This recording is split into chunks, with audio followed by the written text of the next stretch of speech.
Alors, merci, Caroline. Donc, voilà, c'est avec, grand plaisir que, je présente cette nouvelle séance de, nos séminaires, concernant, correspondance et création. Cette fois-ci, nous allons accueillir, Pedro Arguello Mour, qui est doctorant à l'université de Bologne et qui, au départ, a fait, sa formation à l'université Complutense de Madrid, où il a un master en traduction littéraire en spécialité langue italienne. Ensuite, il a également fait à l'Université Autónoma de Madrid un master 1 d'études hispaniques, consacré, dont le mémoire était d'ailleurs consacré à José Martí. Des séjours d'études à Sorbonne Université et à l'Université de Chile, et une licence en philosophie à la UNED. Et nous avons rencontré Pedro lorsqu'il est venu à Nanterre dans le cadre d'une formation de notre master LLCER qui s'appelle Parcours international et qui a un double diplôme avec l'Université de Bologne. Donc, un diplôme à la fois de parcours international et de letterature moderne, comparate et postcoloniale. Donc, à cette occasion, il a donc suivi nos séminaires de master, donc à l'Université Paris-Nanterre, et il a rédigé un mémoire consacré à l'épistolaire de Salinas Whitmore et Camus Casares. Donc, c'est à cette occasion-là qu'on a pu se rencontrer, échanger, puisqu'il a travaillé sous la direction conjointe de sa professeure de Bologne, de Silvia Contarini et de moi-même. Donc, depuis lors, il a obtenu une bourse à l'université de Bologne pour faire une thèse consacrée à langue, littérature et culture moderne. Et donc, il continue à travailler sur l'épistolaire.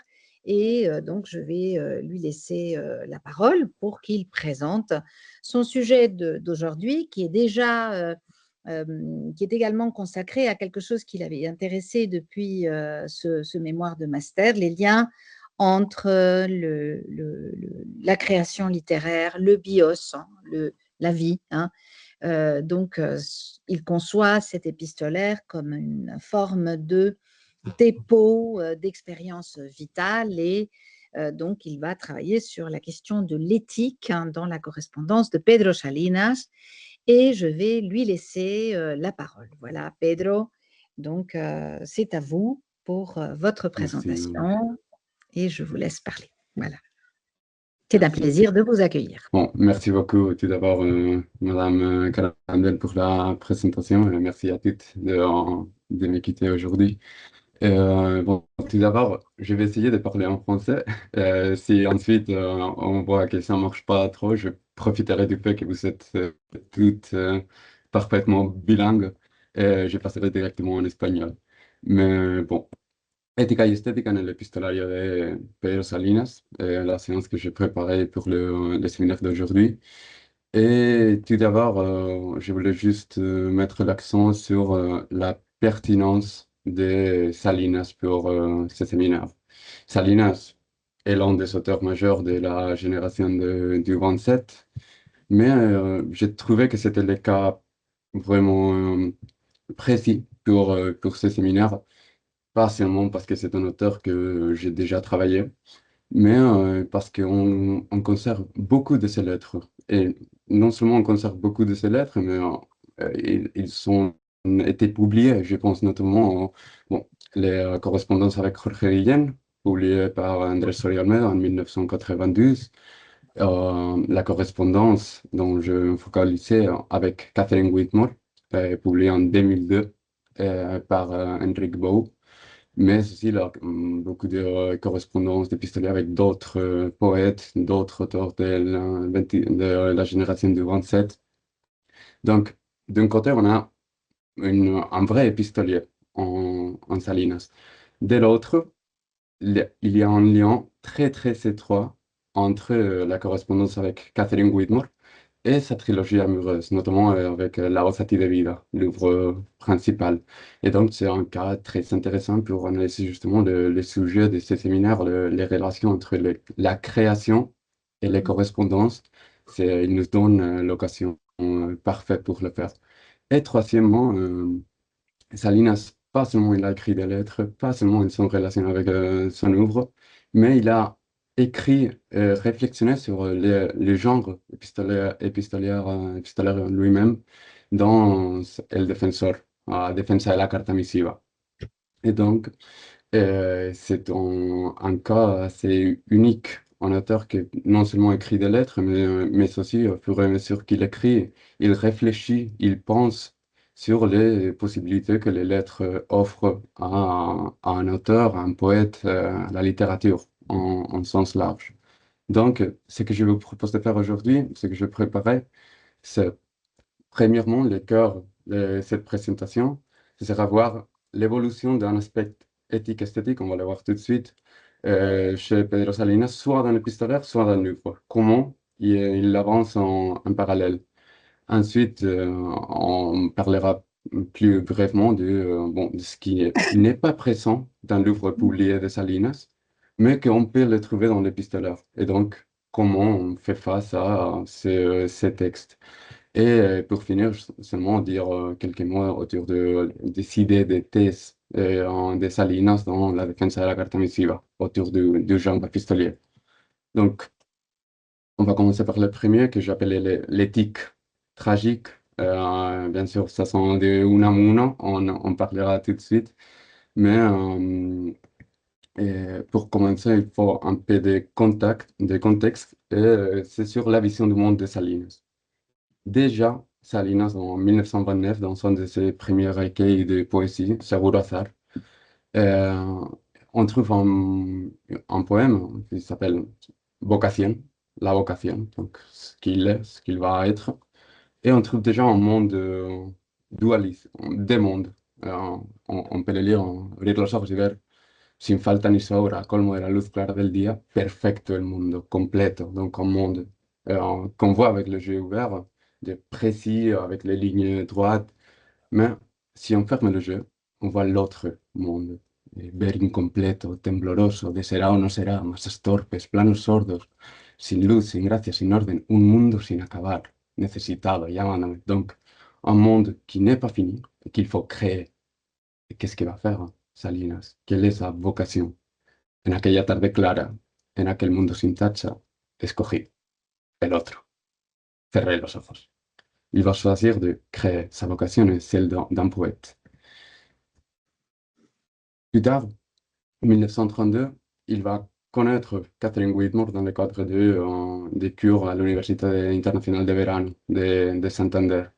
Ils entament alors une relation et Catherine Whitmore va devenir l'inspiratrice de la trilogie amoureuse du poète qui commence avec La voz a ti de vida.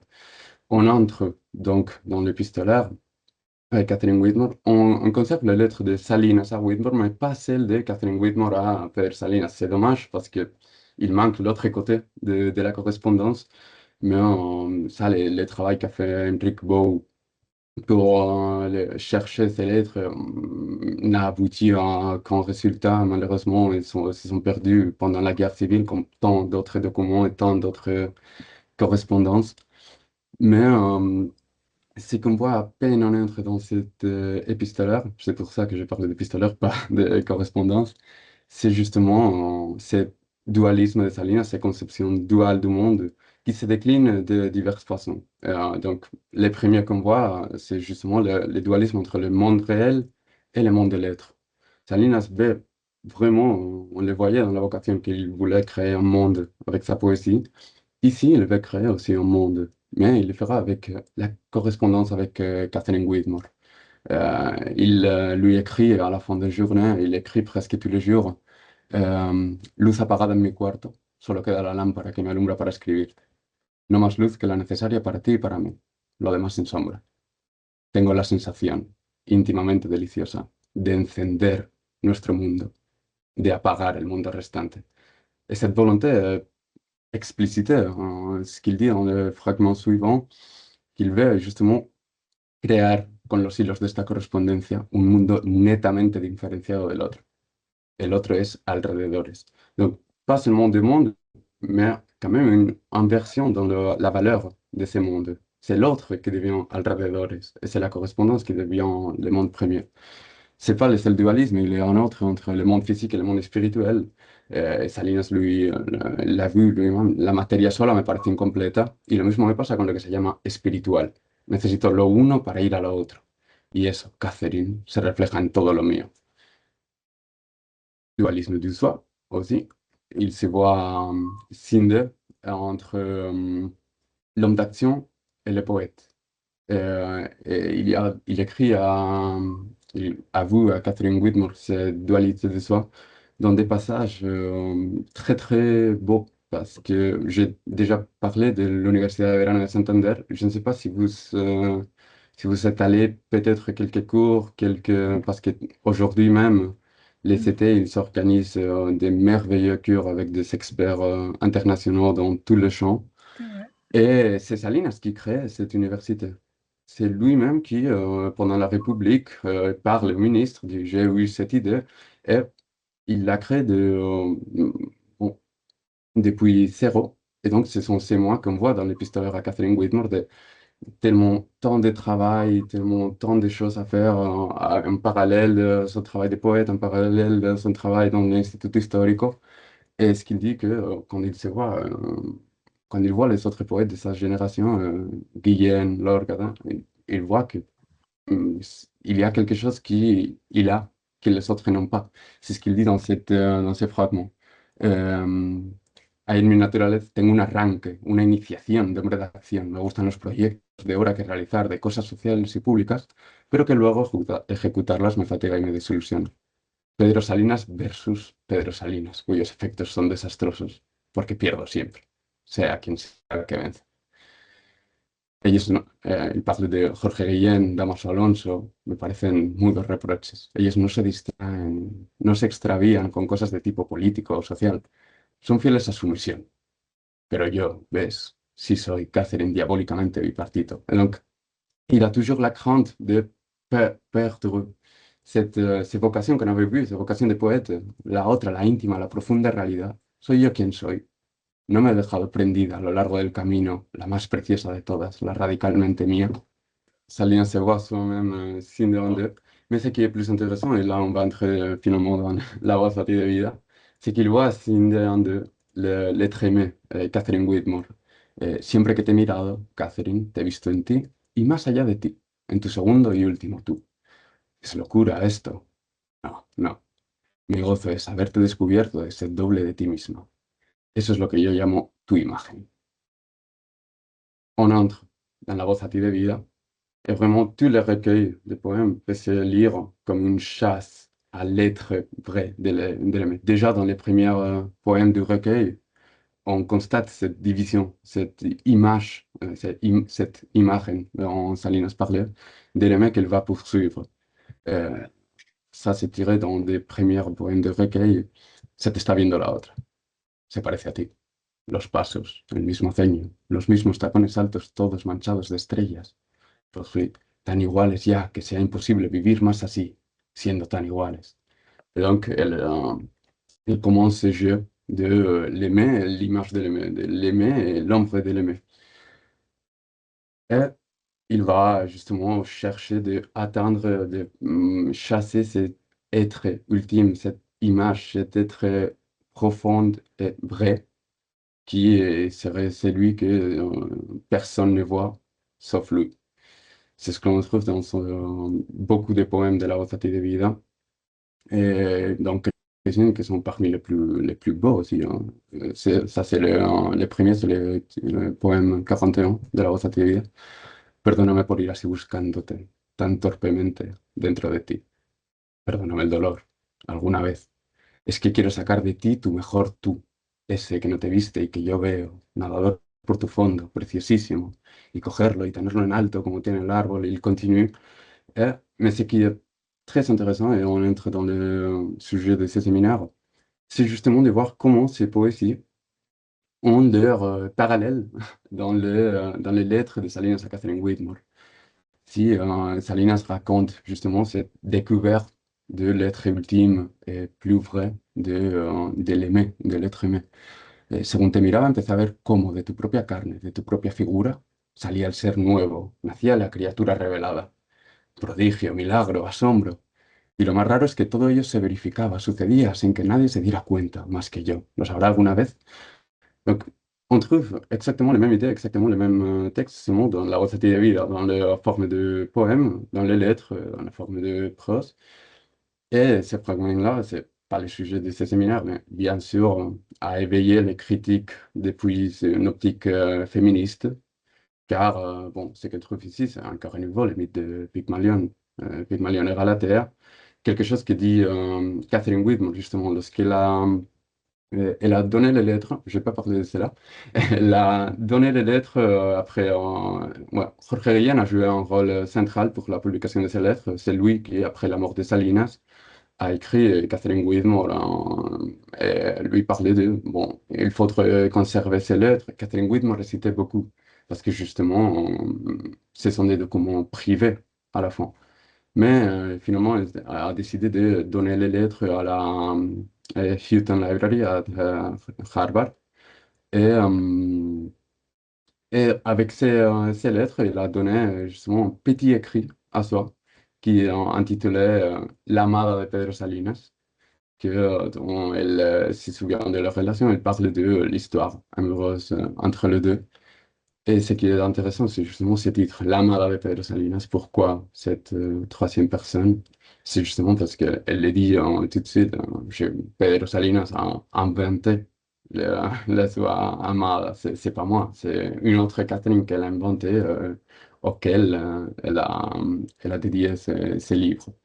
Mais bon, des contaminations entre le vers de la Rosati de Vida et la correspondance avec Catherine Whitmore, on pourrait faire une liste sans fin. Mais je trouve que c'est un travail qui n'a pas tellement d'intérêt car on peut prendre la magnifique édition qu'a fait Henrik Bow des lettres et là on voit tous les possibles renvois. Ce qui m'intéressait ici, c'était plutôt de voir comment cette problématique de dualisme de Salinas et de son éthique s'évolue au fur et à mesure entre la poésie d'un côté et la correspondance de l'autre. Mais bon, j'ai mis quand même quelques exemples justement pour voir que paseo de noche con tu ausencia a mi lado, me acompaña el sentir que no vienes conmigo. Tout un poème qui parle de comment ils sont la compagnie de l'être aimé chez soi, partout, toujours. C'est ce qu'on trouve dans cette lettre aussi. Tengo anoche, hoy, la sensación de andar entre fantasmas y sombras con alguien al lado, a quien no puedo estrechar, pero que vive en torno mío. Ce qui est intéressant aussi, c'est que c'est pas toujours l'ordre qu'on trouve premièrement dans une lettre et après dans la Rosati de Vida, publiée en 1933. Quelquefois, c'est à l'envers. La Rosati de Vida en 1933, como je disais, là on trouve ce poème, ahí detrás de la risa, ya no se te conoce. Vas y vienes, resbalas por un mundo de vasos helados, cuesta abajo. Y al pasar, los caprichos, los prontos te arrebatan besos, ocasión, a ti, la momentánea cautiva de lo fácil. Et des années plus tard, on trouve dans le épistolaire, justement, Salinas parle à Catherine Whitmore de cette idée qu'il peut se dejar resbalar como patinando ligeramente. Et ça déclenche justement le souvenir de ce poème qu'il avait écrit. Pero no te si sabes lo que te cuesta. ¿Te acuerdas de una poesía que yo te mandé y que empieza ahí, detrás de la risa?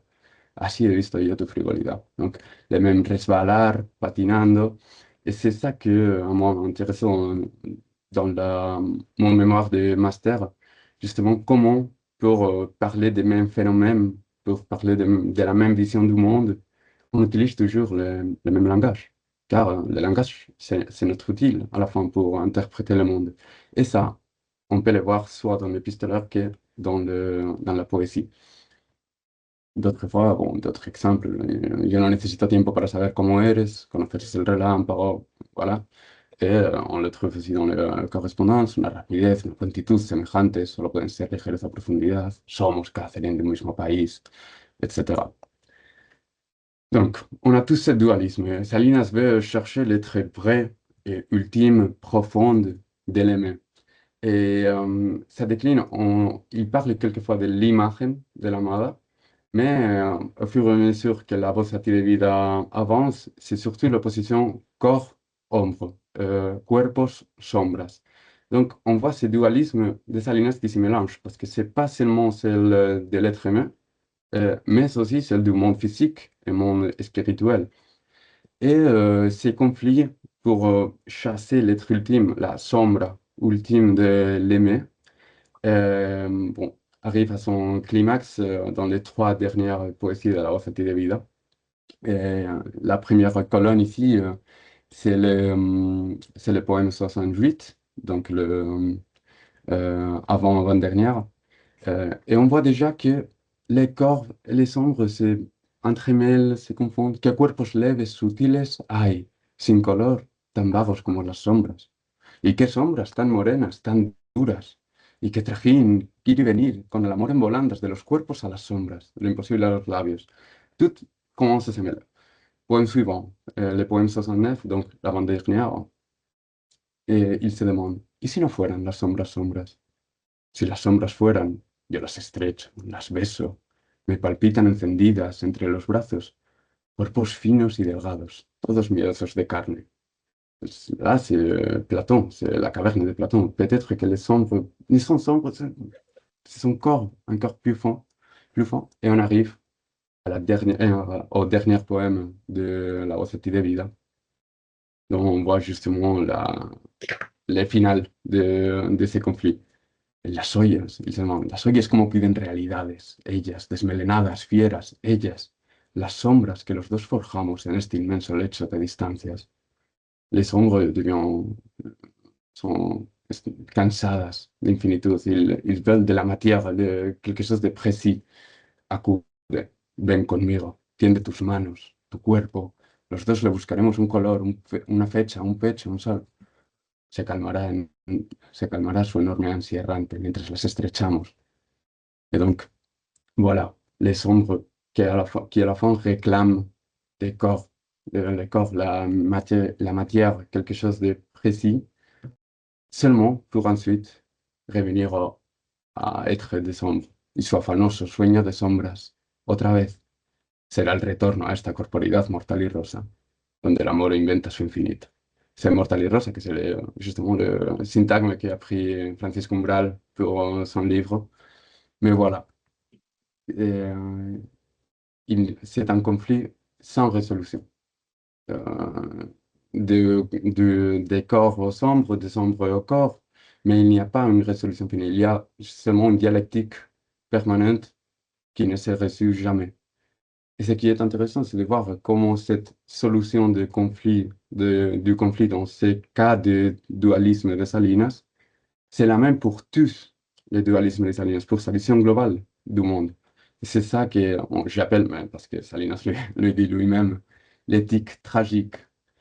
Et c'est là qu'Unamuno entre en scène, l'éthique tragique, le sentiment tragique de la vie, dans le cas d'Unamuno, qui est l'un des maîtres retenus de Salinas. Et dans ce livre, Unamuno parlait, bon, de la foi n'est pas suffisant, la raison n'est pas suffisant, alors quel est le chemin qu'on peut emprunter?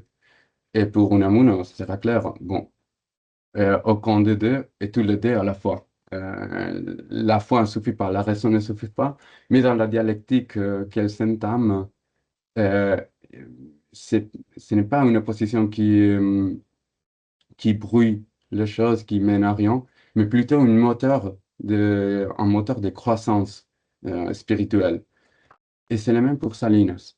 Et c'est ça qui m'intéresse, comment dans tous ces dualismes, on voit toujours cette dialectique, mais en tant que croissance, en tant qu'opportunité. J'ai mis ici diverses citations, mais on peut lire quelques-unes. La vida realizada, la vida en hechos y la vida querida, la vida en esperanzas, en ansias, son dos zonas distintas, trágicamente separadas. Pero el alma necesita saber que si son dos zonas distintas en la fatal conformación de la realidad, no lo son, no lo serían, la realidad no realizada, vida querida. O cuando el ser vivo es siempre una conciliación, un pacto, una tregua entre lo que está siendo y lo que espera llegar a ser.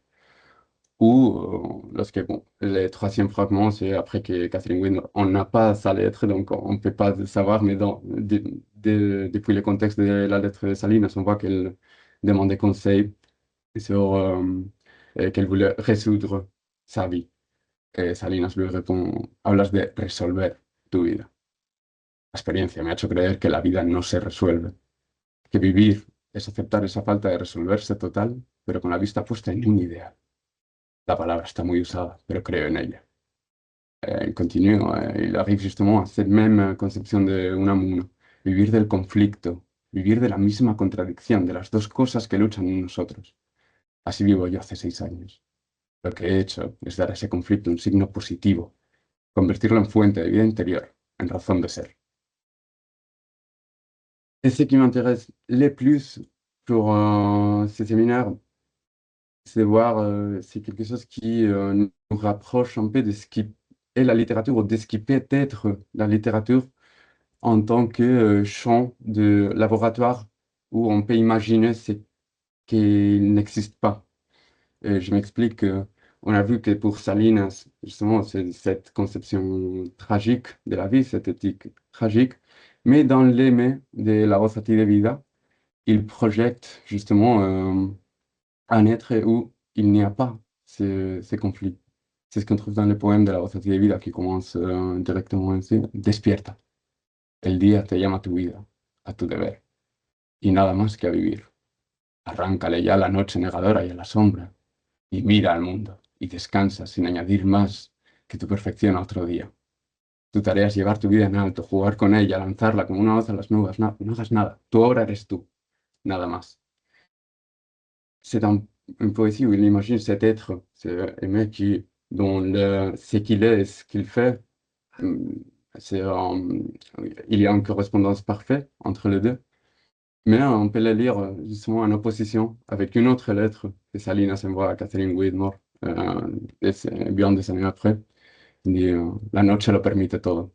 Luego, de pronto, ha llegado la luz. Donc, les mêmes despierta a la fin. El día, la verdad, necesidad de ponerse en pie, verticalidad. Debout, debout, il faut tenter de vivre. Citación de Valérie. Me he levantado como un borracho, he metido la cabeza en el agua del lavabo, me he visto en el espejo. ¿De quién? ¿De quién es esa cara de angustia que veo? Es la mía. Hay que vivir con ella, angustia, sí. Y me pongo a hacer las paces con mi cara. Luego, cuando salgo al pasillo, a hacer las paces con la luz. Il faut tenter de vivre. Donc, on voit la cosmovision de Salinas dans son épistolaire que, bon, cette éthique tragique, c'est il faut vivre. Tandis que dans la création poétique, dans la Rosati de Vida, dans cet être qu'il a créé, de l'aimer, on peut imaginer une autre vie, un être, un autre être, un être où ce qu'il fait, ce qu'il est, sont la même chose. Et cette problématique, justement, de l'éthique tragique continue au-delà de la trilogie amoureuse des poètes. Et ce qui est intéressant de constater, c'est justement comment c'est les rapports à ces problématiques qui changent aussi chez Salinas. Dans La Rosati de Vida, on l'a vu, ce qu'il veut, c'est chasser, aller à la chasse de cet être ultime. Après la trilogie amoureuse, Salinas exilié dans Todo Más Claro, publié en 1949, il écrit ce poème qui s'appelle El Inocente, qui sera les poètes qui habitent chez lui. Et voilà son nouveau rapport à ces réalités ultimes. C'est pas plus aller à la chasse, c'est pas plus un rapport d'activité, mais plutôt la passivité. Rester dans ce monde, de ces côtés des choses, et attendre. Así los dos fieles, separados, ni yo le llamo a subir, ni yo le llamo ni él a subir me invita. Dejarle allí en su aire no es el mío. Nunca iniciar la burda tentativa de volver a ser uno, de juntarnos. Donc, c'est quoi la salvación dans ce contexte? La salvación es justement el respeto al inocente mío, al trapecista. Guardar la distancia que al hombre distingue de su sueño. Donc, il a accepté que la vie qu'on change, la vie effective, réelle, sont différenciées, mais il n'ira pas à sa chasse. Il respecte maintenant la distance. Et cet innocent sera justement les poètes qui habitent chez lui. Donc c'est ainsi que finit le poème. Donc cada esguince de su leve cuerpo, alguna frase de luz me dicta. Al escribirlas, yo, son ya penumbras, luces mal traducidas. Et ce sera justement le rôle de la poésie, le nouveau rôle découvert de la poésie, Salinas, qui donne titre à ce recueil, Todo más claro, et que l'on voit dans le poème intitulé El Poema. C'est justement cette lumière qui parfois peut arriver, mais sans qu'on aille à la chasse de cette... Ça, c'est justement les idées de Maria Zambrano autour de la poésie. Le poète comme un être qui euh, comme un être pas actif, mais passif. Pas qui va à la recherche des choses, mais justement qui génère chez lui les vides nécessaires pour que quelque chose, quelque lumière tombe sur lui. Et c'est justement la concepción de Salinas dans cette nouvelle époque, de la poesía tan claros que se veían y aún se podían aclararlos. Las claridades de ahora lucen los que las de vaya. En esta luz del poema, todo, todo, desde el más nocturno beso al cenital esplendor, todo está mucho más claro. Est-ce que cette évolution se produit aussi dans l'épistolaire, dans la correspondance? Oui. En parallèle à cette nouvelle conception de todo más claro, la claridad, ¿no? On trouve dans les lettres à Whitmore de cette période justement une répétition des mêmes syntagmes, des mêmes mots, des mêmes insistance sur la claridad, sur le claro. No tengo la pretensión de ver claro, pero creo que en algo habré podido suscitar en ti claridad. Ya te contaré más cosas del mundo negro, del reflejo que la guerra echa sobre todo lo mío. Hoy no. Hoy toda claridad, clase de mía. Hoy quiero que te llegue solo una claridad de mí. On pourrait citer plusieurs exemples, plusieurs citations, mais à la fin, c'est toujours la même chose. Comment ces mêmes langages évoluent en parallèle, ces mêmes conceptions du monde. C'est la conception du monde qui évolue et par la suite, les langages, mais c'est toujours les mêmes, soit dans les correspondances, soit dans la poésie de Salinas. Et c'est l'une des choses qu'on peut retenir de ce très bref parcours, que le style existe, justement. La vieille catégorie du style dont parlait comme compagnon dans le domaine de la théorie, dans ces débats entre les sens communs et la théorie de la littérature. Et, il consacre un chapitre à le style et il dit justement, il parle de cette conception de style comme vision du monde. Il faut bien constater que le style a survécu aux attaques de la linguistique. Seul le style comme norme, prescription, canon passe mal et n'a pas été réhabilité. Mais à part cela, le style existe bel et bien. Dans le cas de Salinas, on a le style, justement, existe. Ce qui dit compagnon, comme argument supplémentaire, c'est déjà l'existence de pastiches en tant que genre prouve que le style existe. Si on peut imiter justement le style d'un auteur, c'est parce que cet auteur a un langage à soi, qui correspond à une vision du monde à soi. Et c'est là, dans ces confluences, qu'on peut utiliser la correspondance des auteurs justement pour voir l'évolution de leur pensée. Et dans le cas de la Rosati de Vida, il faut avouer que c'est un rapport tout à fait singulier. Dans mon mémoire de master, je me demandais, j'utilisais les figures, les métaphores des principaux critiques. Donc, Genette, il parle de correspondance, il les inclut dans le seuil de la littérature. Après, Brigitte Diaz, dont on nous a parlé dans Lorient Lager, dans le séminaire, la première séance de ce séminaire nous a parlé. Et il parle de que la correspondance, c'est plutôt l'arrière-pays de la création littéraire. C'est une catégorie très intéressante et fonctionne aussi pour la plupart des auteurs. Mais ici, on est face à quelque chose en quelque sorte d'inédit. Cette traduction en prose de même contenu de poésie. Et c'est ce que dit Henrik Bow, en réalité, dans les prologues à l'édition de l'épistolaire avec Catherine Whitmore. Il dit, bon, en quelque sorte, les lettres étaient déjà sous nos yeux tout ce temps. Ce sont les vers de la Rosati de Vida. Donc, dans ce cas, l'épistolaire avec Catherine Whitmore, moi, je disais que c'était plutôt les palimpsestes de la voz a ti de vida, du recueil de poésie de Salinas. Et ouais, c'est ça, c'est justement ça dont j'ai parlé tout à l'heure, cette correspondance comme un outil pour suivre les fils des évolutions de la vision du monde de l'auteur. Et,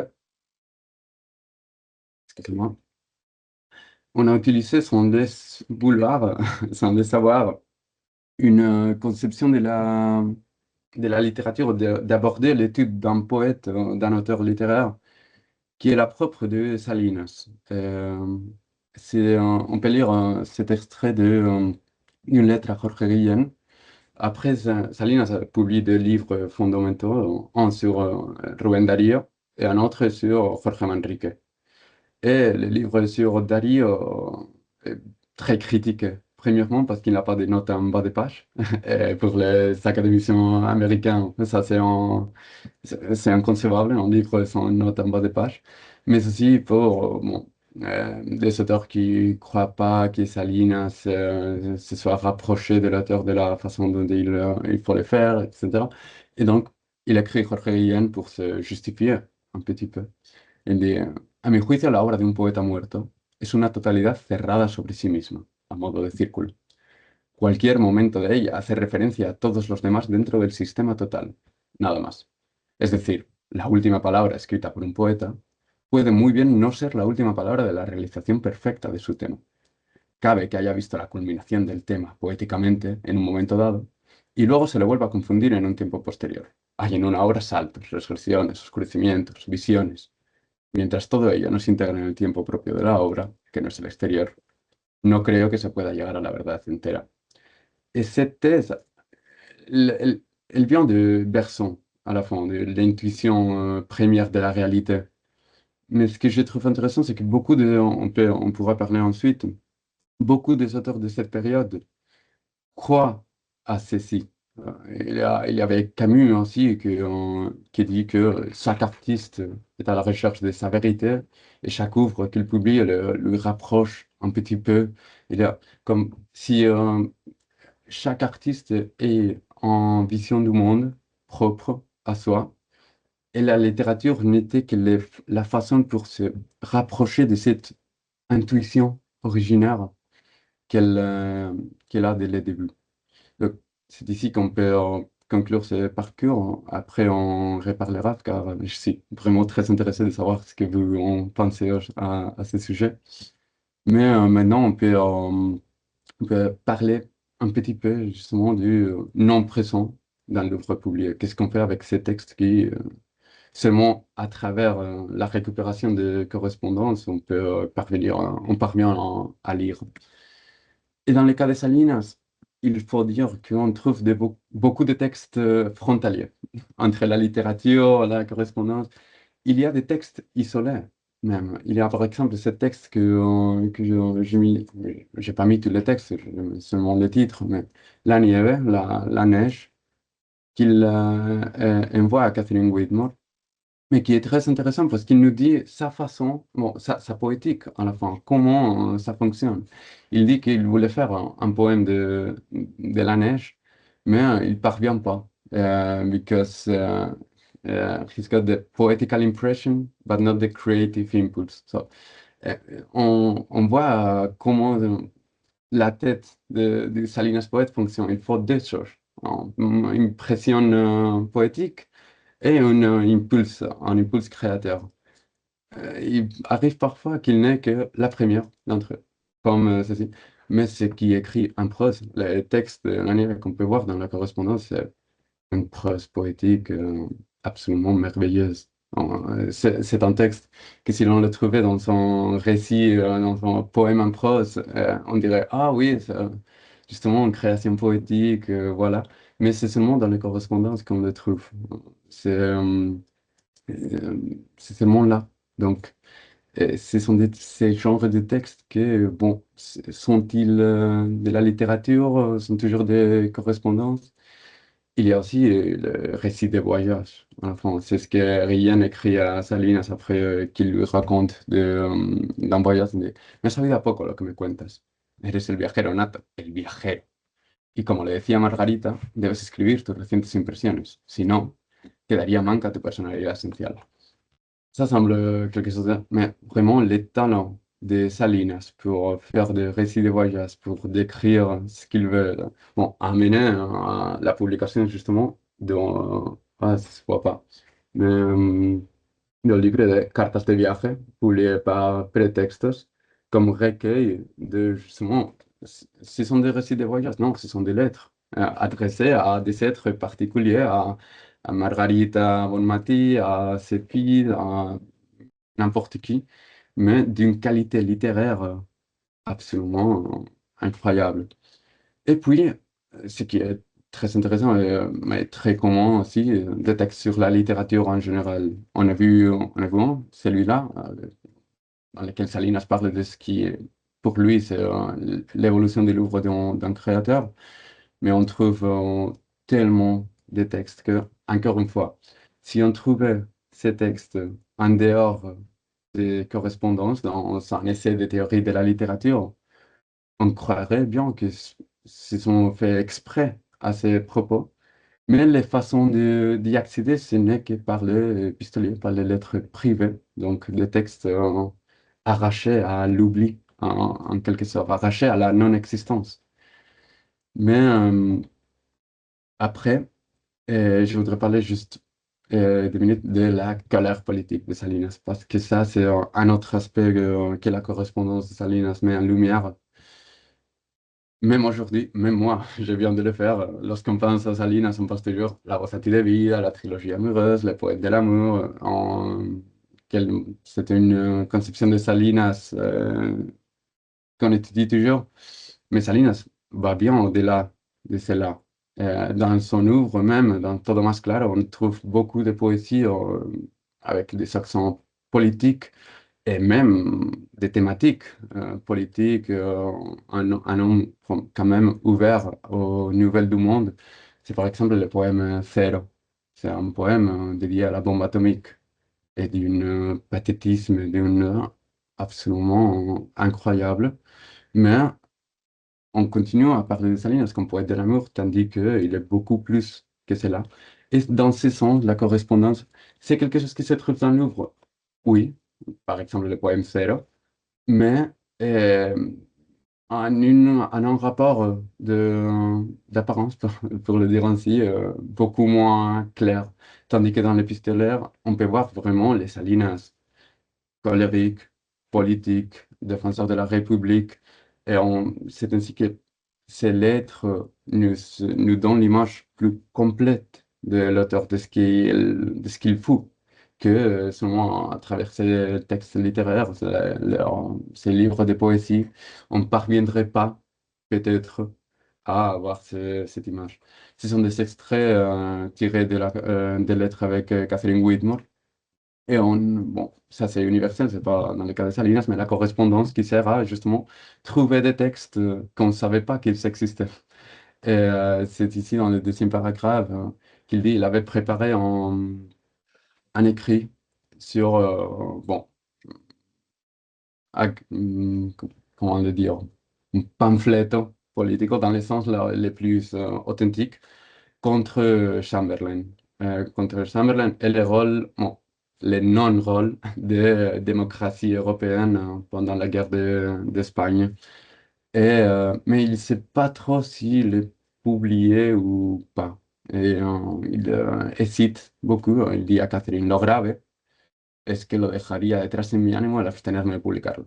Sería un sentimiento de uneasiness de Wellesley, de incompatibilidad de fondo con gentes tan necias y cobardes que creen que un español no tiene derecho a indignarse contra los asesinos de su patria. Mais on voit justement au fur parce que c'est pas seulement la guerre civile, ensuite sera la guerre mondiale. Europa, otra nación sacrificada a la estupidez y la perfidia inglesa, la responsabilidad de Chamberlain aparece cada vez más monstruosa.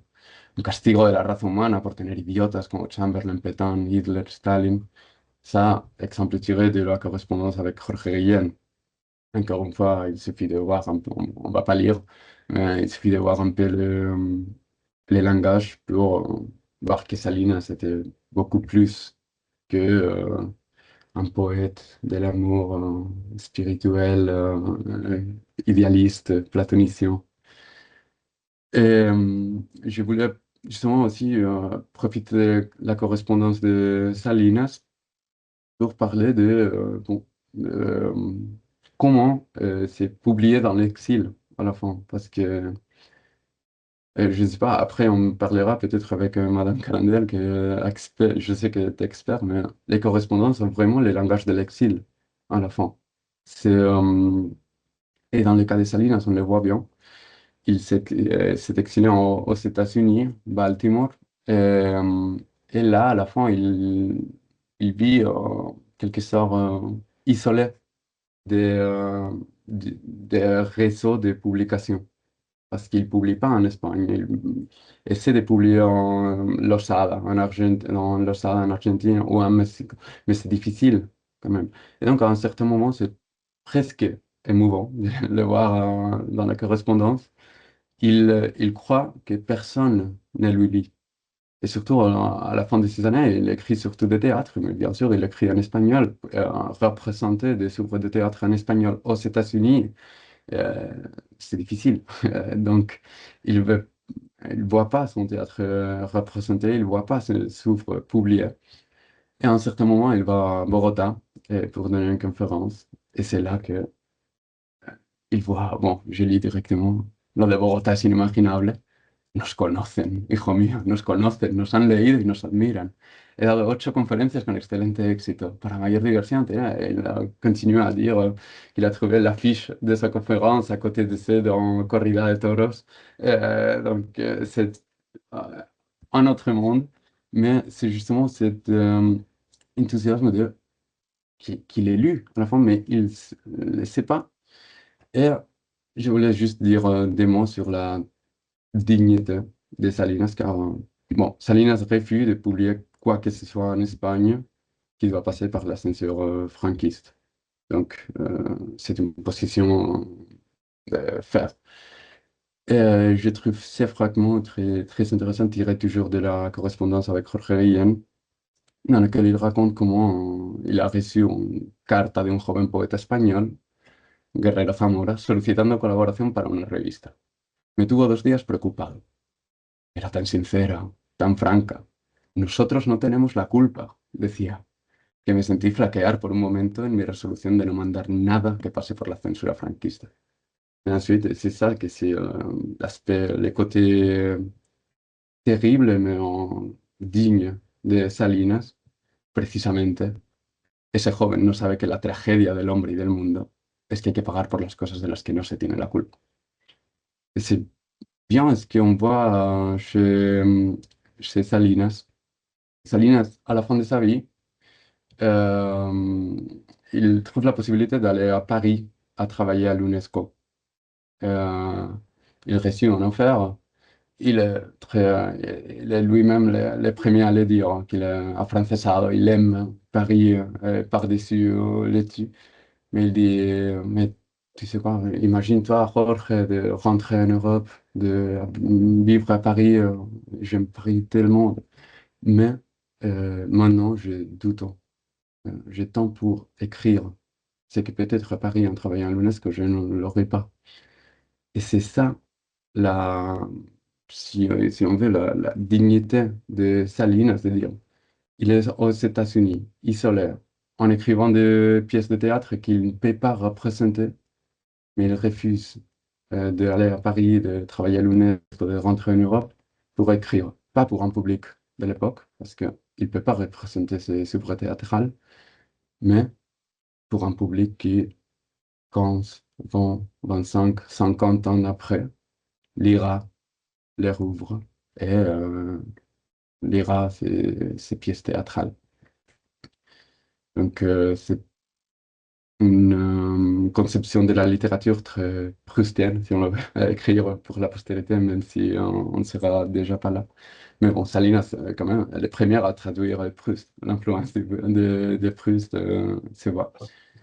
Je vais finir 10 minutes maximum, 5 peut-être, justement en disant quelque chose de la réflexion de Salinas sur justement le genre épistolaire, les lettres, les chapitres intitulés La defensa de la carta misiva y de la correspondencia epistolar dans El Defensor, parce que je trouve très intéressant que beaucoup des idées de Salinas ont été reprises par la bibliographie mais dans les années 1940. 1940 ans, 1990, donc. La première chose, c'est justement le rapport entre les lettres et le dialogue. Euh, Salinas part d'un constat que c'est que les lettres existent parce que l'absence existe, pas d'autre raison. O sea, distancia es algo más que una realidad espacial y geográfica que se interpone entre dos personas. Es una situación psicológica nueva entre ellas dos y que demanda nuevo tratamiento. En este trato, en la lejanía, es la correspondencia. Et donc, cette absence qui donne lieu à l'écriture des lettres donne lieu à une autre chose qui n'est pas parlée. Donc, Salinas est contre cette assimilation de la correspondance en tant que dialogue. Et il revendique justement cartearse. Cartearse, la hermosa palabra castellana, no es hablarse, se necesita ese verbo. Mais ce qui est plus intéressant, c'est au fur et à mesure qu'il développe ses réflexions autour des lettres, voir pour qui écrit-on vraiment? Salinas, c'est vraiment cela. Il parle du vrai destinataire de la lettre. Il dit que, bon, que bien que nosotros dirigimos una misiva a una persona determinada, la carta se dirige primero a nosotros. C'est ça la thèse de Salinas la plus importante, c'est que en écrivant des lettres, la première personne bénéficiée par le fait d'avoir écrit une lettre, c'est soi-même. Parce qu'on se voit, on voit mieux les problèmes qu'on avait après l'avoir écrit. On dit, ah, c'était ceci, c'était cela, c'est ça ce que je dois faire. Et c'est quelque chose on trouve dans la correspondance avec Catherine Whitmore.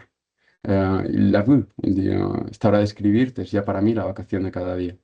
Es mi hora de libertad, de alegría, de encontrarme conmigo mismo al buscarte a ti. Porque eso es lo que me pasa, que para buscarte me topo con lo más personal de mí, me reconquisto. O encore une fois, la claridad dont on parlait, Catherine, al releer esta carta, qué claro me veo en ella.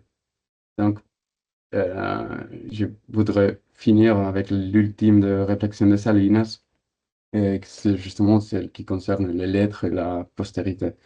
Salinas parle de l'équivoque del destinatario, qui, bon, c'est pareil, l'équivoque épistolaire, le livre dont Lorient Lager nous a parlé aussi, de Vincent Kaufmann, elle est démoniée de la tentation, à partir de justement l'exemple paradigmatique, c'est Madame de Sévigné. Comment Madame de Sévigné commence en écrivant des lettres à sa fille, mais au fur et à mesure que les lettres, les années passent, elle se rend compte d'écrire pour quelqu'un d'autre et à la fin écrire pour la postérité, comme le dit Salinas, y así está escribiendo para muchos, para la posteridad, para nosotros.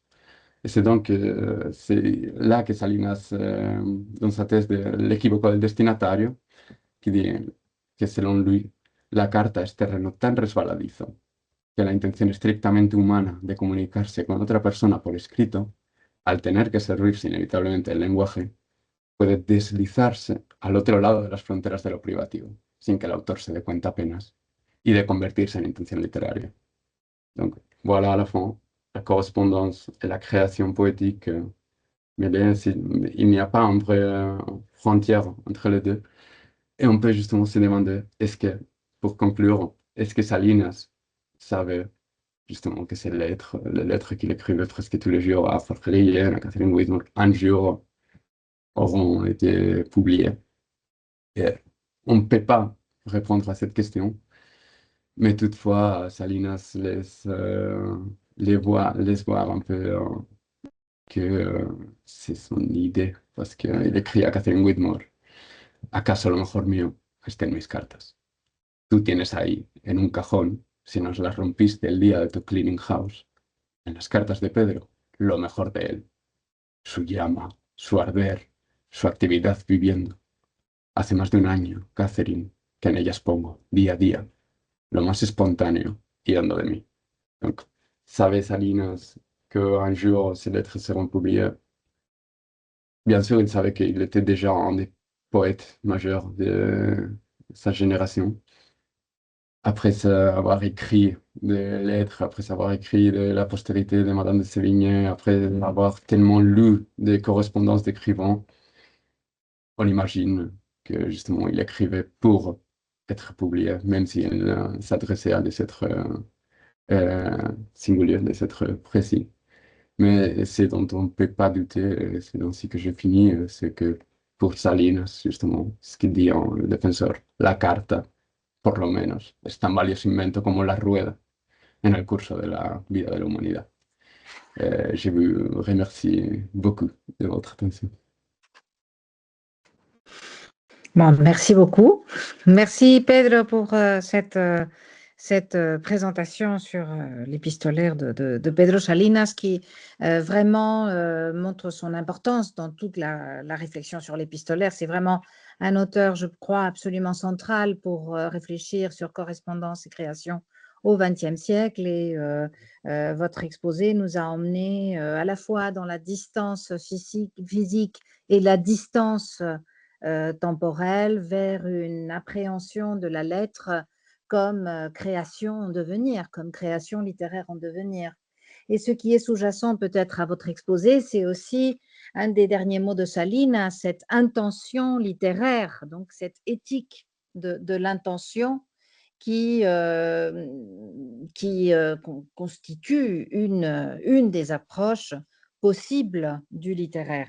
Alors, je pense qu'il y aura beaucoup de questions sur votre exposé qui peuvent être indifféremment en espagnol ou en français. Et bon, de mon côté, j'en aurais aussi bien sur cette éthique de l'épistolaire que sur toute cette tout ce dualisme finalement qui est incarné et qui se décompose en plusieurs strates dans la pensée de Pedro Salinas. On a parlé de lui comme poète qui reprend l'amour courtois. Léo Spitzer, qui était son collaborateur, a écrit sur ces questions-là. Donc voilà, il y a toute une dimension tout un dualisme dans la pensée de Salinas. C'est aussi peut-être quand vous avez abordé cette question de ce qu'est la correspondance à la littérature, cette idée d'arrière-pays, je crois qu'une autre dimension qui est celle qui est toujours reliée à la notion d'intentionnalité, viendrait aussi de l'essai, de la tentative, de l'approche, du brouillon de ce que serait la littérature. Et autre ramification possible de votre travail, ça serait peut-être également la prise en compte dans votre pensée de ce que sont les autres correspondances de Salinas, à savoir les correspondances qui ne sont pas des correspondances amoureuses. Est-ce qu'il y a une spécificité de la correspondance amoureuse dans le rapport à la création, ou est-ce que dans des correspondances où il serait question, par exemple, de sa traduction de Proust, ou encore les correspondances la correspondance avec Guillen, est-ce que vous voyez des accents différents? Donc voilà, ce sont quelques sujets de réflexion, mais peut-être que l'on peut d'abord prendre en considération un certain nombre de questions qui vont être posées, et puis ensuite on peut commencer à débattre sur votre travail. Alors, est-ce qu'il y a des questions? Bonjour Béatrice. Bonjour. Oui, au début, c'est une question toute simple.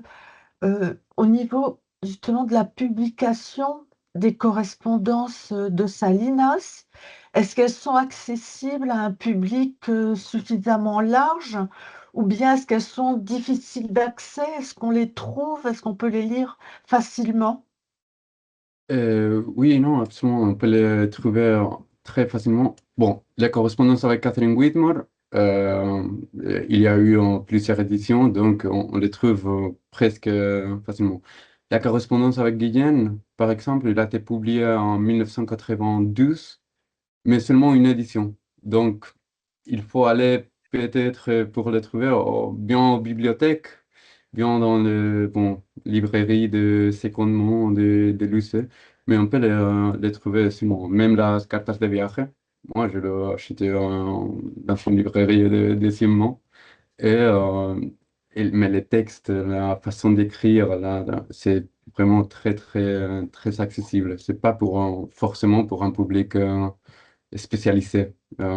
Bien sûr, les critiques les lira en cherchant, ah, regarde, c'est là que Salinas pensait plutôt à ce titre plutôt qu'à cet autre. Par exemple, dans la correspondance avec Guillen, on le voit que soit Guillen devant Salinas pour le titre de son ouvrage, c'est Salinas qui dit non, Cantico, mais pas d'autre. Cantico, c'est le titre juste. Que Salinas partage avec Guillen ces citations et dit La rossetti de vida, ça me plaît, bien de Garcilaso, je ne sais pas ce que tu penses, Jorge. Donc, pour les publics spécialisés, peut-être ce sont ces aspects qui sont les plus intéressants pour les publics universitaires. Mais vraiment, je crois que n'importe qui, par exemple, les lettres de voyage de Salinas, les descriptions qu'il fait de la cité de Los Angeles, par exemple, de la ville de Los Angeles, ou de la vie en Mexique, ou même de la vie, de la vie des exilés, d'un point de vue plus historique ou sociologique. C'est vraiment la pluralité des lectures que l'on peut faire des correspondances de Salinas, c'est immense. C'est pas forcément parce qu'on est académicien, académique qu'on peut s'approcher de ces sourds, de ces lettres. D'accord, merci. Merci à vous. Et autrement, euh, j'ai une autre question à propos du style, justement, en particulier dans la correspondance amoureuse. Euh, donc, je vais utiliser le même terme, hein, cette correspondance entre l'épistolaire et la création poétique. Vous parliez de prose poétique, ou également enfin, vous disiez qu'on pouvait employer le terme de prose poétique pour parler des correspondances. Et est-ce qu'il y avait une intention justement d'écriture poétique, peut-être accessible, enfin, dans un but de publication au-delà de la correspondance amoureuse destinée à l'aimer? Oui, tout à fait, peut-être. Salinas, à la fin, toujours que Salinas prend la plume, toujours qu'il se met à écrire, même si c'est pour des destinataires privés, je crois qu'il pense bien d'être déjà un auteur consacré et qu'un jour viendra, ou comme le disait Catherine Whitmore, quelques scholars viendra feuilleter entre ses archives et publier. La prose, oui. Dans le cas de Salinas, c'est aussi un cas un peu particulier parce que ses lettres se rapprochent plutôt de la poésie, mais sa poésie, à la fin, c'est une sorte de prose poétique déjà. C'est Lorca qui appelait les poésies de Salinas prosías. Lorca disait non, ce que fait Pedro Salinas, ce sont des prosías. Parce que c'est vrai que bon, surtout l'octosyllabe, bon, beaucoup de vers blancs, sans rime. Donc, c'est plutôt la cadence que fait la poésie de Salinas, plutôt qu'un schéma métrique très rigide. Donc, c'est encore une fois une occasion un peu privilégiée, les cas de Salinas, pour voir justement jusqu'à quel point la frontière entre l'être et poésie peut être mince. Merci beaucoup. Merci à vous. Sylvie, je crois.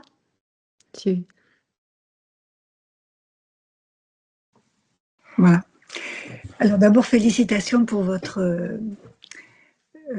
exposé parce qu'il était vraiment très clair et vraiment très, très intéressant. Merci. Alors moi, je vais commencer par la fin de ce que vous avez dit, quand l'auteur dit « La carta que se escribe primero es a nosotros ». Et ça, je trouvais ça intéressant parce que, justement, comme vous avez suivi une présentation chronologique, moi, je vais attirer l'attention sur le destinataire. C'est-à-dire qu'au début, il y a un destinataire qui est clairement identifié, qui est Catherine Whitmore, donc dans le chant amoureux.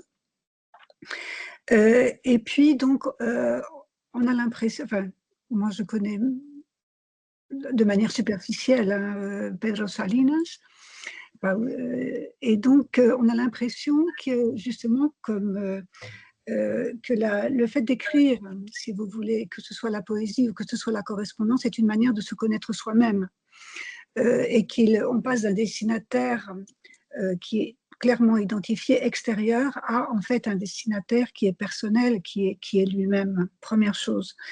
Et je me suis alors posé la question, mais alors enfin, si on part de ce principe, comment qualifier ce qu'on appelle une lettre ouverte, c'est-à-dire une lettre qui est destinée à tout le monde? Oui. C'est une question. Et une deuxième question aussi, vous avez parlé à la fin justement de cette, comme tous les écrivains, c'est-à-dire que va-t-il advenir de ma production une fois passé, une fois passé de l'autre côté.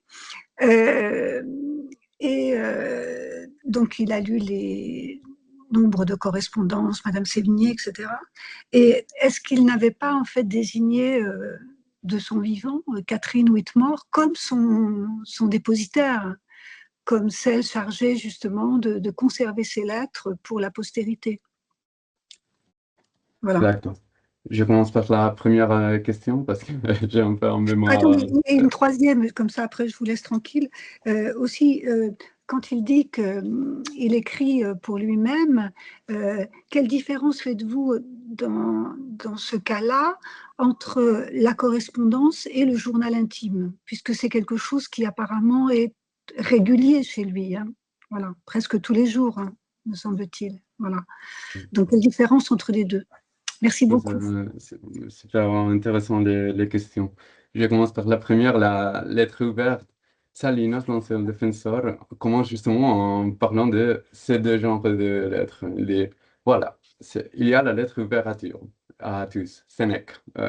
Il y a, pour moi, ce sont des épistoles, comme celle du Nouveau Testament. C'est un genre qui a son façon d'être, mais ce qui m'intéresse à moi, ce sont les lettres privées. Et ce que dit Salinas, avec un petit d'ironie, il dit, es lo que melodramáticamente cabría llamar cartas traicionadas, lettres trahies. À quel point, on peut se demander après, en girant encore là, euh, ouais, j'allais dire une expression espagnole, à quel point ces lettres trahies sont pas vraiment trahies lorsque, tandis qu'on l'écrit, on pense déjà à une publication après la mort. Ça, c'est encore une question qu'on peut se poser. Mais c'est justement ce que dit Salinas dans le défenseur. Il y a un genre que c'est un genre épistolaire, la epistola, ce genre de lettres ouvertes à tous, de littérature épistolaire. Mais ce dont il veut se focaliser dans ce défenseur, c'est la lettre privée, c'est la lettre trahie. Mais il fait justement la différence que vous faisiez tout à l'heure. Euh, Deuxième question, en tant que dépositaire, oui, bon, les lettres, ce sont toujours la question des droits d'auteur, des droits de citation, des droits. C'est toujours difficile parce qu'il faut les droits de deux parties. C'est pas forcément parce qu'on a les lettres de Salinas qu'on peut les publier. Il faut toujours euh, l'acceptation de l'autre personne, soit de l'émissaire, soit du récepteur. Mais quand on travaille avec des auteurs qui sont déjà décédés, ce sont les héritiers. Donc, c'est toujours difficile. Et c'est pourquoi il faut attendre normalement les 70 ans après lesquels les droits d'auteur ne sont pas valables et on peut justement publier ces œuvres. La dépositaire des lettres de Salinas, donc, était à la fois la famille de Salinas, sa fille et son fils. Et c'est ça plutôt qui a été le problème, car Soledad Salinas, la fille, bien sûr, on parle de lettres de son père avec son amant. Et, après, chaque personne bon, évolue d'une façon ou d'une autre, mais c'est quand même, ce sont des documents assez privés, assez intimes et assez difficiles. On peut comprendre toutes les positions à la fin. Mais bien sûr, Soledad Salinas ne voulait pas que ces lettres fussent publiées. Et lorsqu'on a fait la première édition de ce voix complète de Salinas, lorsqu'on a fait la première biographie de Salinas, on savait déjà. C'était un secret déjà connu par tous que Catherine Whitmore existait, que c'était elle qui était l'inspiratrice de la Rosati de Vida, etc. Et qu'elle avait les lettres de Pedro Salinas. Mais Soledad Salinas a joué un rôle un peu au moins de ralentir cette publication. Et même Catherine Whitmore, lorsqu'elle a donné les lettres, elle a dit, bon, j'ai donné les lettres à Harvard, mais pour les publier, pour ça, il faut que je permette de le faire, mais après que je suis décédé, après ma mort, qui est aussi normal, c'est une façon de protéger son intimité. Et la troisième, c'est quelque chose qui m'intéresse en fait beaucoup dans le cadre de mon thèse de doctorat, cette différence entre justement la correspondance et le journal intime lorsque on écrit tous les jours, lorsque à la fin on utilise, comme Salinas utilise les lettres comme façon de connaître en soi. Et c'est une question qui a posé dans les séminaires du Collège de France de William Marx, de littérature comparée. Euh, L'année dernière, il a invité Geneviève Arouche-Boulsinac, que, bon, toute une vie dédiée aux études épistolaires. C'est la grande, grande, grande experte en tout ce qui concerne les lettres. Et il a posé cette même question, alors un peu, pas exactement la même, mais il a adressé à Geneviève Arouche-Boulsinac pour lui demander d'après vous, quelle est la particularité absolue des lettres, des correspondances par rapport à n'importe quel autre genre, soit d'écriture de l'intimité, tel le journal intime, soit les romans épistolaires, par exemple, qui utilisent aussi les lettres. Et ce qu'il a dit, je crois que c'est vrai que c'est toujours, il y a dans les correspondances, dans les vraies correspondances, pas celles du roman épistolier, une autre subjectivité, une pôle qui à la fin, on écrit quelqu'un pour lui raconter quelque chose avec une tonalité précise qu'on utilise avec lui, avec, bon, dans un contexte historique, sentimental, tout à fait particulier.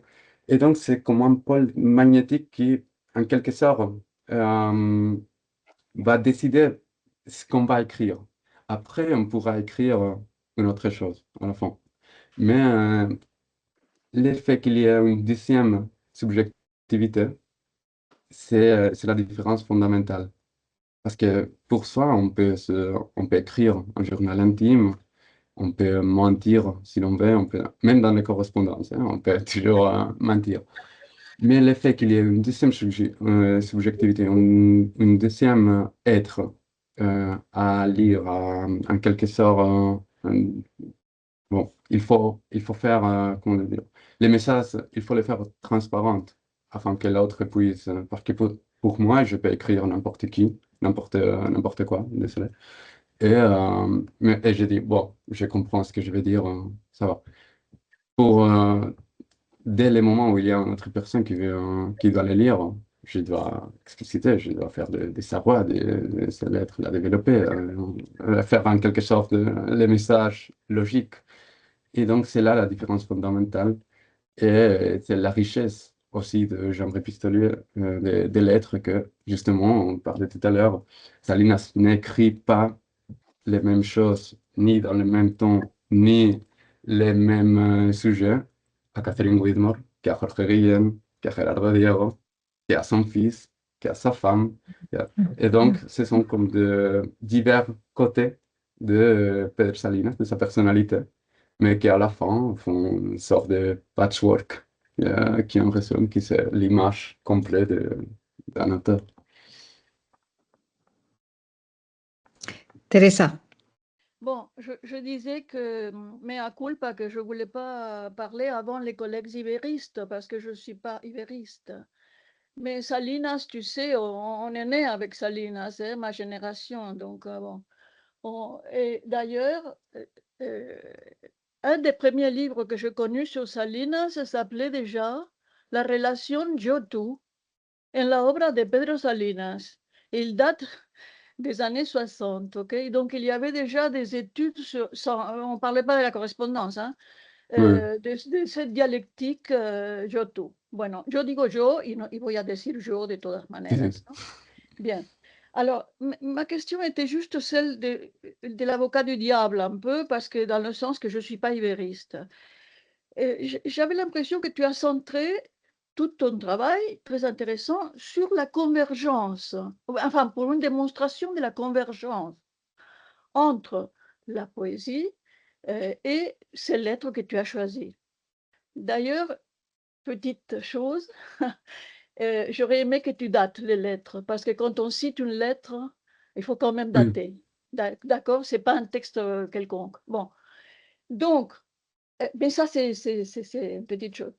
Donc, cette convergence, tu l'as très bien démontrée. Tu as montré les thèmes, je dirais, un peu la position du sujet, etc. Mais la prose n'est pas la poésie et la poésie n'est pas la prose. Hein? Excuse-moi de le dire d'une façon grossière. mhm, Donc, si on fait la démarche contraire, si on se dit, qu'est-ce qu'il y a dans ces lettres, tout en étant des lettres à la femme aimée, qui est différent des poèmes, qui est essentiellement différent, disons, qui marque quelque chose de différent.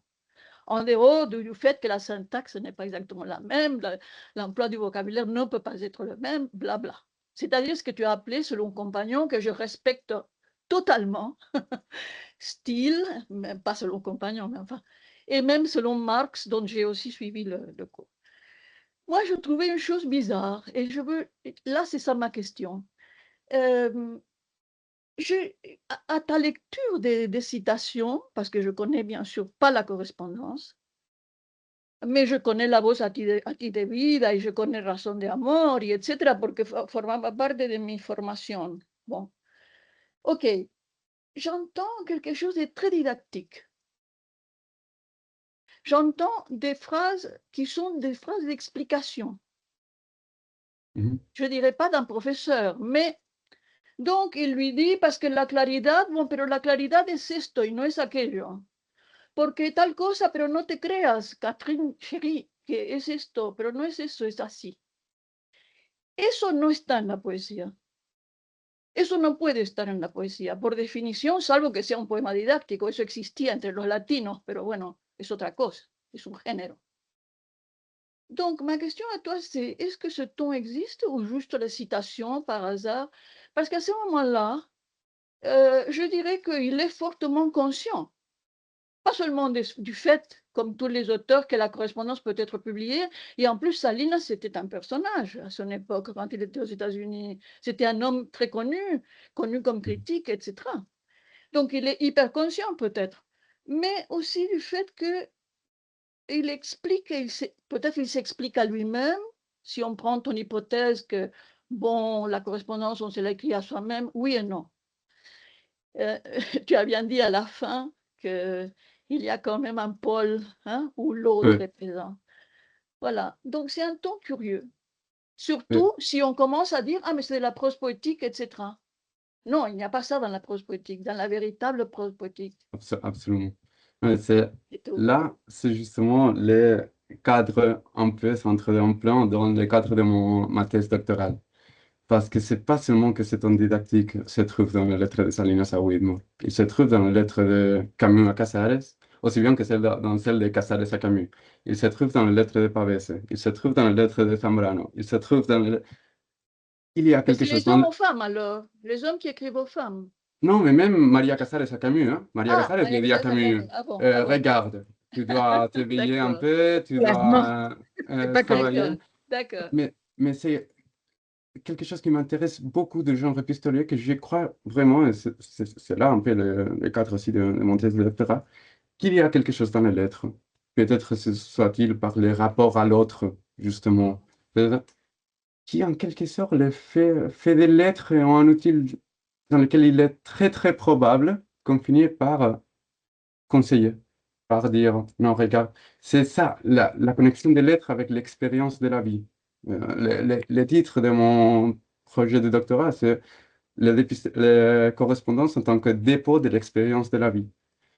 Parce que et je trouve on peut en discuter, je serais ravi. Mais il y a vraiment quelque chose dans cette situation qui origine les lettres, l'absence. L'autre n'est pas présent. On commence à lui raconter, regarde, j'ai fait les cours ce matin. Mais après, on raconte ses problèmes et l'autre doit répondre. Et donc l'autre répond, regarde, je comprends comment tu te sens, mais n'oublie Ça se pas que... discute. Je suis d'accord. Ça se discute. Mais je voulais juste te dire ceci. Quand tu as le titre de ton intervention et le fait que je suis venue écouter parce que, à cause du groupe et à cause des Salinas, parce que ça me faisait plaisir de revenir à Salinas un petit peu. Mais je pensais que les lettres allaient prouver, enfin, ou au moins faire mention de le travail de création lui-même. Oui. C'est-à-dire, je ne sais pas, hein, prendre les lettres d'autres auteurs que tu connais bien, et il y a parfois beaucoup de réflexions sur le travail de création lui-même. Mais ce n'est pas du tout ça. Oui, bon, à la fin, j'ai voulu faire ce parcours, voir comment la vision du monde, mais à la fin, on n'avait qu'une heure pour faire tout. Mais Oui, bien sûr, dans les lettres de Salines, on trouve même des brouillons, des poèmes, qu'après, oui. on verra que lors de Ah, la d'accord, d'accord, publication, d'accord, auront d'accord, changé des poèmes d'accord. qui n'aboutissent pas, qui n'entrent pas à la fin dans la Rosette de Vida. Il y a un poème, c'est un poème D'accord. un C'est peu ça trop qui... sentimental D'accord, qui parle d'accord. que Catherine Whitmore l'avait dit. Il avait dit à Catherine Whitmore, vous voulez du café? Elle avait dit non. Et Salinas fait tout un poème de. Elle m'a dit non, peut-être il ne parlait pas de café. Moi, j'ai fait un peu l'ironie. Mais c'est un poème qui existe, mais qu'à la fin, on D'accord, n'entre pas dans la d'accord. recette de vie. Il Ok, a ok, plein ok. de brouillons, plein Ok, de. Oui, très c'est bien, seulement par une question de temps que très je bien. suis désolé que le titre peut-être Merci porté beaucoup. Ok, à confusion. Mais ok. Merci beaucoup. merci à vous. Je crois que Lina voulait prendre la parole. Voilà, vous m'entendez? Oui. Oui. Alors, merci Pedro hein, pour cette présentation et très, très, très carrée, très cohérente. Et je rejoins, enfin, j'ai deux ou trois questions ou remarques et je rejoins Thérèse effectivement sur l'histoire des dates par rapport aux lettres. Et je voulais savoir justement dans la diapo 14, tu as mis en parallèle une lettre donc à Catherine et puis un poème, mais je voulais, et c'était vraiment très convergent, je voulais savoir si en fait, ou c'est la diapo numéro 9, pardon, la 9, je voulais savoir si, euh, comment, oui, si cette lettre était écrite en même temps que, le poème, enfin, ou avait été produite dans le même contexte ou si c'était, comme tu l'as montré avec, une autre lettre, justement des années plus tard? Ou est-ce que vraiment il y a la convergence? Oui, non, on trouve des exemples presque tous. C'est vrai que j'aurais dû absolument mettre les dates des lettres. Dans les premiers brouillons de PowerPoint, j'avais mis tout dans la bibliographie. Il y avait tellement de textes que j'ai enlevé tout, mais les dates, c'est absolument vrai. Je, je vous demande pardon, j'aurais dû les inclure. Celle de la diapositive 9, je, je vais les voir après. C'est Justement, quasiment mais les mêmes mots, les oui, mêmes, oui, perdóname por ir así buscándote. Empecé a ver de OK. cómo surgía de ti, tu propia figura, el nacer de la criatura revelada. C'est toujours la première année de leur relation, 1932, Et et la donc Rosette de Vida voilà. s'est publiée en 1933. Donc c'est vraiment, c'est quelque chose dont on parlait tout à D'accord. l'heure. Madame Carandel a parlé justement les correspondances comme laboratoire à la fin de cette idée. Il y a quelque chose là qui bouge, qui touche le langage de lettres, qui touche le langage de poèmes. Et à la fin, mais oui, oui, ça c'est un parallèle. Et après, il y a des cas ce sont ça qui m'intéresse aussi, de souvenirs des poèmes ou Mmh. ou par exemple voir comment c'est toujours quand ils pensent aux mêmes choses, ils s'en souviennent des mêmes vers, par exemple celle de Valérie, Mmh. de Vancelef, il faut tenter de vivre. C'est toujours, même en 1934, même en 1941, que lorsqu'il commence à parler de, bon, la vie c'est difficile, mais s'il faut avancer, il faut quand même jamais se laisser aller. Il lui revient, il écrit, il faut tenter de vivre debout. Même s'il fait mal la citation, parce que la citation, c'est les vents s'élèvent, il faut tenter de vivre. Il mélange les strophes de Valérie, qui commencent debout, debout, dans l'air successif, les vents perdent mon livre.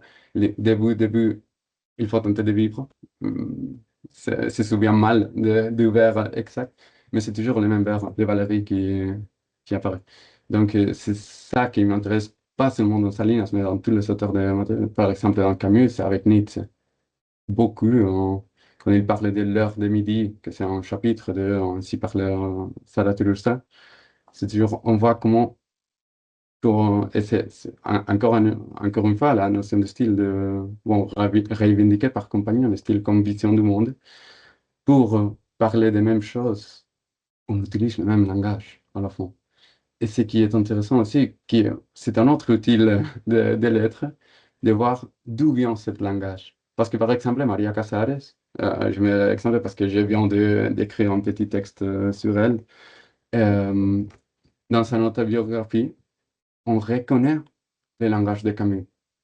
On reconnaît le midi, la reconnaissance, la, euh, bon, la révolte, on les voit et on voit d'où ils viennent. Et c'est de son échange avec Camus. Il ne faut pas forcément avoir écrit un auteur pour qu'on se contamine de son langage. Il faut justement lire. Bien sûr, Camus n'a jamais écrit Nietzsche, mais il prend quand même cette idée de midi comme les points où il n'y a pas d'ombre, où tout est calme, tout est... C'est aussi celle de Valérie. On parlait tout à l'heure dans les cimetières marins. Il commence, midi le juste, il compose de feu, la mer, toujours recommencer. C'est ces moments où tout est prêt.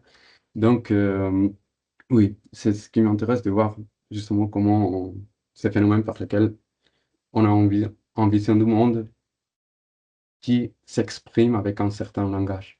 Et voir justement. Vous avez aussi Ça sonne, le poème de Guillen Hmm, sur l'heure de oui, qui sonne. non, non, c'est. Mhm. En fait, on arrive à quelque chose de générationnel, même avec les idées, pas forcément avec le langage, mais cette idée de les poètes comme l'être passif et, et pas l'être actif qui va à la chasse.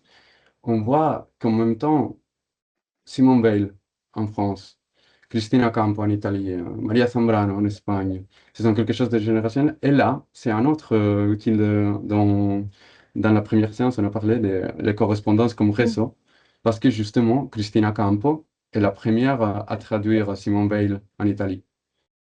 Maria Zambrano connaît Cristina Campo. Et elles deviennent amies. Et elles deviennent amies justement en parlant de Simone Veil. Et donc, on peut. Et justement, ça c'est vraiment intéressant de voir. Je suis sûr qu'il y aura quelqu'un qui l'a déjà étudié. Mais par exemple, Salinas et Maria Zambrano, il y a une photo d'eux en Porto Rico dans les années 40. Donc, peut-être que c'est à partir de ces rencontres-là que Salinas connaît cette théorie de poète passif, l'incorpore en quelque sorte. Ah, merci beaucoup, Benoît. Alors, j'avais une autre question. Oui, Alors, justement, on n'a pas les lettres de Kathleen, mais est-ce que dans les lettres de Pedro Salinas, on trouve justement des éléments de réponse à ces lettres qu'on n'a pas? oui, mais pas trop. Pas trop. Donc, Euh, il lui parle pas tellement finalement. C'est ça c'était En fait, je voulais savoir s'il y avait vraiment un échange parce que enfin, c'est difficile avec juste la présentation, aussi riche soit-elle. Mais évidemment, comme a dit Télé, tu as voulu montrer des convergences. Donc, évidemment, on a des citations choisies et qui montrent ce réseau de convergence. Mais du coup, je m'interroge sur ce que tu nous as pas montré et je voulais savoir si effectivement, il y avait des remarques, des phrases, des réflexions qui montraient un échange sur la création avec cette femme, d'une part. Et deuxièmement, je voulais savoir enfin, comment étaient construites ces lettres, en fait. Quel était l'agencement intérieur des lettres? Comment, enfin, à quel moment ou comment émergent les morceaux que tu nous as montrés finalement, que tu as choisis? Est-ce que toute la lettre est de cette sorte? Ou est-ce que ça commence, voilà, j'ai fait mes courses et cetera, puis tout d'un coup c'est, la claridad, y resbalas et cetera. Mais, voilà, je voulais savoir comment étaient construites ces lettres en fait? Est-ce qu'elles sont toutes pareilles? Et puis surtout, finalement, qu'est-ce que ça nous dit? Qu'est-ce que ça traduit de Salinas, finalement, sans rentrer effectivement, dans une lecture féministe et etc., qui nous emmènerait sur un autre terrain. Mais voilà, est-ce que donc il y a un écho de ce qu'aurait pu lui dire cette femme sur l'écriture, la création, son œuvre, je ne sais pas. Et en même temps, donc deuxième question, c'est comment sont construites ces lettres? Oui, sur la réponse, oui, il y en a. Alors, pas tellement autour de création, mais par exemple, Catherine Whitmore était une hispaniste. Et elle a justement mené un travail autour de la génération de 98. Et bon, comment une certaine idée, c'était. Et donc, Salinas, on voit qu'il veut en quelque sorte devenir, je ne sais pas s'il l'aime être, mais quand même l'aider. Il dit non, non, lis pas ce livre-là, je te conseille plutôt celui-ci. Euh, on découvre la haine de Salinas pour Cadalso, je ne sais pas pourquoi, mais on voit que Catherine Whitmore avait choisi Cadalso dans son corpus. Et dit, non, non, mais laisse Cadalso, c'est un médiocre, focalise-toi sur Unamuno. Donc, on voit justement cet échange des auteurs, et surtout, c'est vrai qu'il y a des moments, on peut différencier, avant les ruptures et après les ruptures. Avant, c'est vraiment ces mondes dont je parlais au début, clos, absolument clos en lui-même. Salinas ne parle que de soi, d'elle, mais surtout de leurs lettres. Et donc, on voit, il y a là les références aux lettres de Whitmore, mais il est vrai que sont des textes, parce que Salinas, à la fin, dit, bon, tu me dis que en France, en une phrase, il finit avec ce que Whitmore l'a dit, commence à lui en parler. Mais oui, on peut trouver des traces, en quelque sorte, euh, elle dit elle allait nager et Salinas reprend cette thématique de la natation et répond, ou même quand elle lui demande conseil, au fond. Cette citation de Hablas de resolver tu vida, c'est parce qu'elle lui a écrit regarde. Là, on peut, par exemple, là, c'est un exemple qu'on peut vraiment sentir les échos de la lettre de Whitmore. On sait, grâce à cette lettre, que Whitmore lui a écrit pour dire, regarde, je choisis cette profession, professeur d'espagnol. Maintenant, j'ai 30 ans, je ne sais pas si j'ai bien choisi. Tout ce qui, dans le sens, dans la première jeunesse et dans le champ ouvert, commence à se cloître. J'ai envie de résoudre ma vie, je voudrais faire quelque chose. C'est Salinas que voilà, hablas de resolver tu vida. Il parle de sa profesión, has hablado de tu profesión. Entiendo que no has nacido para ella, pero no se merece que hables de ella así. Il commence à dire, bon, quand même, être prof, c'est pas si mal, on a les vacances, on a le temps pour dédier aux autres choses. Donc, oui, ça dépend. Mais surtout, l'autre moment, c'est après leur rupture, et surtout avec les événements de la Deuxième Guerre mondiale, c'est là que finalement la correspondance s'ouvre. Mais c'est surtout, bon, c'est comment la politique américaine par rapport à la guerre mondiale. Il se parle aussi des livres, même. On voit que Salinas conseille des livres, on voit que il parle de l'exil, il parle des auteurs que Salinas connaît. Donc, oui, mais c'est faire une idée précise de ce que Catherine Whitmore disait à l'origine, c'est parfois difficile. Il n'y a que quelques exemples dont on peut vraiment imaginer ce que devait être la lettre. Et puis, deuxième question, comment sont-ils construits? Un peu, ça dépend, mais c'est en quelque sorte similaire. Dans la première moitié, donc, pendant qu'ils sont encore ensemble, bon, ensemble, amants, c'est presque en vague, hein. Mais c'est résoudre la lettre. Oh, beaucoup de lettres, par exemple, commencent en indiquant, j'ai pas encore reçu ta lettre, je ne sais pas s'il y a un problème, ou je t'enverrai ces lettres juste après lire la tienne. C'est à la fin la lettre corrige une autre, et, et encore, et encore, et encore. Donc, la structure normale, c'est celle-là. Il reçoit la lettre. Ah, je suis trop content que tu me dises que. Voilà. Et ensuite, Saline se parle de choses sages, bien sûr.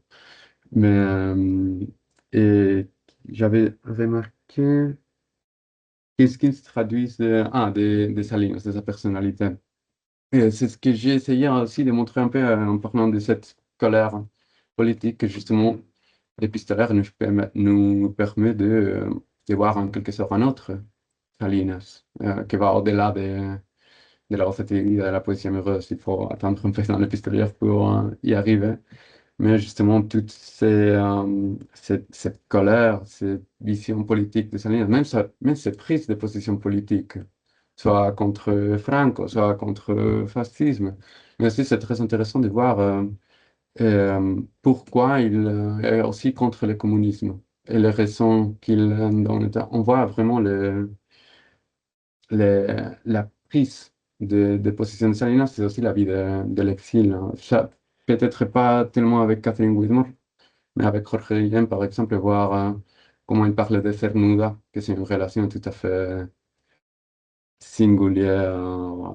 Cernuda, à la fin, c'est Salinas, mais Salinas a quand même essayé d'aider Cernuda jusqu'à la fin, en lui trouvant des positions de professeur en Amérique, en essayant de publier quand même ses vers. Donc, oui, je crois que j'ai fini par parler de toute une autre chose. Désolé. Mais si j'ai pas répondu, dites-moi que j'ai reviens tout de suite. Non, parce que j'ai commencé à parler et après, désolé.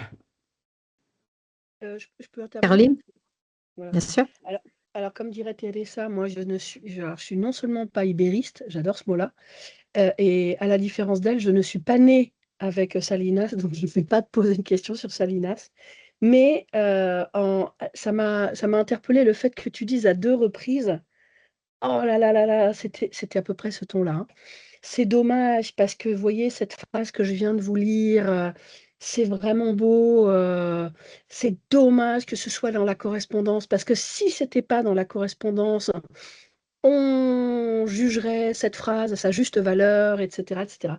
Donc je me suis dit: «Mais alors enfin, qu'est-ce que c'est que ce statut de la correspondance qui fait que tu peux y mettre des merveilles, mais enfin, c'est plombé par ce support qui cache moi cette correspondance que je ne saurais voir. Donc là, il y avait un problème de statut de la correspondance et parallèlement, tu as dit: «Ah oui, alors là, vous voyez, c'est heureusement qu'on a la correspondance, notamment pour la colère, je sais plus comment tu as appelé ça, politique, bon, en substance, sur, l'implication enfin les questions de réalité sociale, politique, historique et l'implication de l'intellectuel, bon, très bien.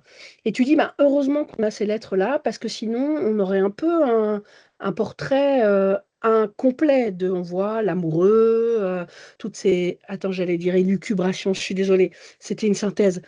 Toutes ces réflexions sur le rapport de la réalité, poétique, la réalité réelle, et cetera. Et tu dis: «Là, c'est vraiment important». Donc je me suis posé la question de savoir, est-ce que et c'est un je vais l'appliquer à Salinas, mais c'est de manière générale, je me pose la question. Est-ce que finalement, sans la correspondance, on aurait une œuvre poétique qui serait, si ce n'est incomprise, du moins il y aurait de clairs contresens ou des zones de contresens et de sorte que le poème deviendrait tributaire de cette forme de glose et il y aurait, voilà, un lien de dépendance étroit. Alors peut-être que tu l'as pas sur la totalité, mais peut-être sur quelques îlots comme ça isolés, tu vois? Une lettre, un poème, où tu aurais vraiment une dépendance du poème vis-à-vis de la correspondance, voire et alors là, j'adorerais que tu me trouves un exemple, bah, tu requalifierais la qualité de la correspondance qui serait plus simplement un vague contexte, etc., ou la correspondance deviendrait plus intéressante, voire plus puissante que le poème lui-même avec lequel la lettre dialogue. Je ne sais pas s'il était clair, mais enfin, tu vois l'idée générale, quoi. Oui. Bon, je commence par la première question. Mon ton ne voulait pas être tellement. C'est dommage que ce soit dans la correspondance, je suis désolé. C'était pas seulement pour focaliser un peu, mettre l'accent euh, qu'on ne peut le trouver que dans la correspondance, mais que quand même, il arrive que ce texte qui est né comme une lettre, si on le trouvait en dehors des lettres, si on le trouvait. Je voulais juste mettre l'accent sur la qualité de ces fragments à la fin, que si on les trouve dehors, on croirait bien que ce sont des essais, des textes pensés, élaborés pour une publication, mais non, ils se trouvent dans la correspondance. Et donc, la correspondance comme genre mineur, c'est une question qui se fait à Rouge, Geneviève Arouche Bonsinac, justement. C'est ainsi que commence son livre de l'épistolaire. Mais je ne sais pas si un genre peut être mineur, si il peut tout englober à la fin. C'est peut-être la vertu, précisément, de correspondance, que c'est qui commence comme un simple acte de s'adresser à notre personne peut devenir un essai, peut devenir un dialogue, peut devenir un récit de voyage, une description, une narration aussi. Donc, je crois que c'est vraiment la potentialité du genre plutôt que sa qualité de genre mineur.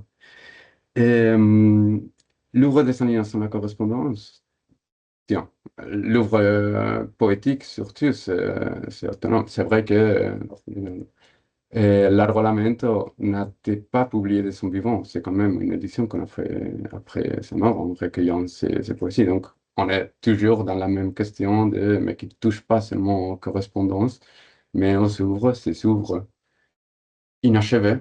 On parlait de Proust, même les derniers volumes de la recherche ont paru après la mort de Proust.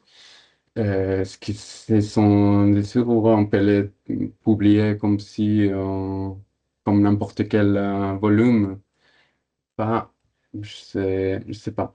Mais pour le reste, la Rosa de Vida est un ouvrage autonome, Todo Más Claro est un ouvrage autonome.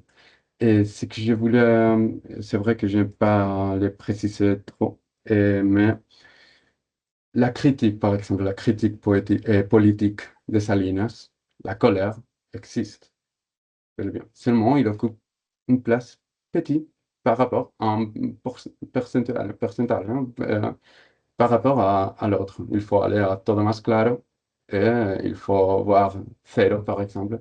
Zéro, je ne sais pas si, j'imagine que peut-être que quelqu'un parmi vous l'ont lu, mais c'est un poème sur la bombe atomique. Comme très peu de poèmes on écrit avec la même puissance, la même. C'est seulement que il faut aller à sa recherche, et surtout quand on enseigne Salinas en tant que poète de l'amour, comment dire, une façon donc, Cortázar, je profite qu'il y a aussi beaucoup de latino-américanistes, a beaucoup contribué aussi. Je ne sais pas dire si malheureusement ou heureusement, mais Cortázar a fait une anthologie de Salinas, de poésie amoureuse de Salinas. Dans Salinas, c'est l'amour l'élément principal. Personne comme lui est comme Cernuda, toujours pour Cortázar, hein. En dessous, chanter l'amour, voilà. C'est seulement que, donc, ça existe, mais il faut aller le chercher et c'est pas tellement immédiat, surtout pour les publics non spécialisés.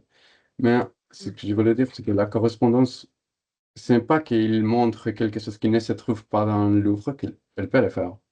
Mais c'est surtout que remet les choses un peu dans ces termes purement quantitatifs, si on veut dire ainsi, le percentuel, dans sa juste mesure. On voit pendant des pages et des pages et des pages et des pages de lettres de Salinas à Villene, où il ne parle que de politique et de la Deuxième Guerre mondiale, par exemple. Tandis que dans son œuvre, si on prend la poésie complète de Saline, c'est quand même c'est un volume pas trop grand. C'est quelque chose, je ne dirais, je sais pas si je dirais marginal. Oui, bon, peut-être marginal à la fin, que pour un espace plutôt petit. Tandis que dans l'épistolaire, on voit que c'est un élément central de son poétique.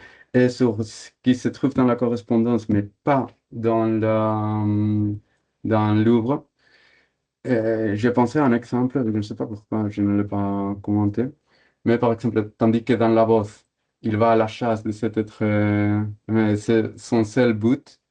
Dans la correspondance, par exemple, à un certain moment, il dit, mais tu sais ce que je ressens quand j'essaie de trouver cette dernière image de toi et je ne trouve pas. Je me sens soulagé. Parce que c'est ainsi que je sais que je n'aime pas s'inventer. J'aime pas t'inventer à toi, que tu existes vraiment. Et le fait de ne pouvoir parvenir à cette dernière temps, c'est la preuve que tu existes, que tu es un être à Que tu soi. as une altérité. Ouais, exactement. Et c'est quelque chose que dans la rose, on ne trouve pas du tout. C'est je suis lâchement de savoir. Non, non, il va arriver jusqu'à la fin, l'inventer, et cet être humain, jusqu'aux dernières conséquences. Et merci beaucoup. Merci. Merci beaucoup. Je me donne moi-même la parole. Bon, merci beaucoup parce que c'est vraiment passionnant et le débat est vraiment intéressant aussi. Je m'interroge sur la question dualiste qui a été évoquée aussi bien sur le plan du dualisme âme-corps, les ombres, embrasser les ombres, la réalité de l'absence qui a été évoquée au cours de l'exposé et qui est aussi reliée à un style très fondé sur la contradiction, le paroxysme. Je crois que c'est vraiment un trait d'époque. C'est vraiment un trait de l'âge d'argent, de la poésie des années 20-30 que d'utiliser dans la droite ligne d'Unamuno tous les signifiants de la contradiction, de l'opposition. Et je pense que c'est aussi lié à des questions philosophiques, des philosophies du début du XXe siècle, de la phénoménologie, mais aussi de la Gestalt théorie, qui vise à évoquer ce domaine, l'opposition comme quelque chose qui génère une nouvelle forme de signification et qui passe aussi par tout ce qui relève de la correction, de la modulation, du repentir, donc finalement de toutes les formes inachevées du littéraire, de la prose poétique qui est en expansion dans les années 20, de tout ce qui est corrigé, faire des genres qui sont à la limite des genres, à la croisée des genres. Donc ce domaine de l'hybride finalement, de l'hybridation aussi littéraire et artistique qui caractérise vraiment les années 20 et c'est dans ce monde-là que Salinas se forme. Donc, du coup, j'en viens à cette question qui découle aussi de cette pensée du dualisme et que j'avançais aussi tout à l'heure, c'est cette particularité de la communication amoureuse dans la correspondance par rapport à d'autres formes de relations. Est-ce qu'il existe une spécificité de la communication amoureuse dans l'épistolaire, telle que Salinas le propose, ou pourquoi pas, telle que les autres auteurs qui sont dans votre corpus, puisque vous travaillez aussi sur d'autres écrivains, sur Pavese, sur Camus. Est-ce qu'il existe une forme particulière de création liée à la communication amoureuse et que l'épistolaire permettrait de faire surgir? Donc, par rapport à la spécificité du genre de la correspondance amoureuse, ce sont les lettres elles-mêmes, en quelque sorte. Je m'explique. Je tire l'exemple de ce que dit, pas moi, mais Borges, dans sa Fonde, ce merveilleux programme de radio-télévision espagnole par lequel on passait tous les grands écrivains du XXe siècle. Dans cet entretien avec Joaquín Soler Serrano, Et Joaquin Soler Serrano lui demande justement la différence entre l'amitié et l'amour. Et Borges dit, non, dans l'amitié, on peut s'en passer, on peut vivre dans l'absence. J'ai su qu'un ami très très proche à moi s'est marié, mais il y a 15 ans, et je ne savais rien. Mais dans l'amour, ça c'est impossible. L'amour réclame la présence, l'amour veut qu'on y soit. Et c'est bien ce qu'on trouve bon, au moins dans les auteurs de mon corpus, c'est bien ce qu'on voit. Euh, pour le dire brièvement, Salinas, il ne reçoit pas une lettre de Rivienne dans une semaine, ça fait rien. S'il ne reçoit pas une lettre de Catherine Whitmore dans une semaine, il devient nerveux. Camus avec Casares, pareil, absolument pareil. Donc, et c'est là qu'a apporté justement un des piliers basiques de cette étude épistolaire, c'est justement la lettre d'amour. Et c'est ça, quand les gens disent non, les lettres, c'est un genre mort, les lettres d'amour, les gens continuent à les écrire. Il y a quelque chose, et je crois que c'est encore un niveau, c'est lié à cette question qui origine l'écriture épistolière, et qui est celle de l'absence. Lorsque l'autre est absent, et surtout lorsque l'autre qu'on aime est absent, il faut absolument lui écrire. Et donc, on commence à écrire. Et c'est pour ça que c'est normalement les recueils des poésies amoureuses, des lettres amoureuses, qui sont les plus volumineux à la fin. Mais ça, c'est pas quelque chose de nouveau. C'est déjà San Juan de la Cruz dans le Cántico Espiritual que mira que la presencia de amor que no se cura, sino con la presencia y figura. Je veux dire, l'amour réclame la présence de l'autre d'une façon que l'amitié peut être, bon, c'est important d'être avec ses amis, mais on peut s'en passer, on peut plus, dont on peut le faire avec l'amour. Et donc, c'est pour ça que quand on va aux librairies et on voit les correspondances, qu'est-ce qu'on trouve? Hein? Les lettres à Milena de Kafka, la correspondance de Camus et Casares, parce qu'à la fin, c'est une situation qui origine, qui provoque l'écriture épistolaire. Donc, la première particularité serait celle-là, justement, que l'autre absent dans l'amour, ça ne se tolère pas. Et donc, il faut lui écrire. Il faut sentir sa présence. Et c'est une belle réponse, je trouve, à ce qu'est peut-être la singularité de la communication amoureuse et de la personne amoureuse. La singularité qui est un des problèmes que pose la littérature, l'être singulier. Donc, Absolument. tout à Et le fait. langage Alors, construit avec l'autre aussi. oui, oui, On oui, voit au fil de correspondance n'importe lequel, comment, mais ça, on voit même en dehors des correspondances, même avec nos parents, même avec. On se contamine du langage des autres depuis qu'on entame une relation avec eux. Et dans les correspondances, tout simplement, c'est écrit. Donc, on peut le retracer comment, je ne sais pas, Maria Casares commence à parler de midi et de révolte après avoir connu Camus et après que Camus lui a écrit quelques lettres. C'est tout à fait normal, c'est un phénomène. Mais la particularité des lettres est que ce sont écrites et donc elles restent. Et c'est merveilleux de pouvoir y retourner pour le Eh voir. bien, merci beaucoup Pedro pour cette séance. Et tout Merci cet à amour, tous. tout cet amour, Merci à vous attends, pour tout cet amour. C'est un message d'espoir.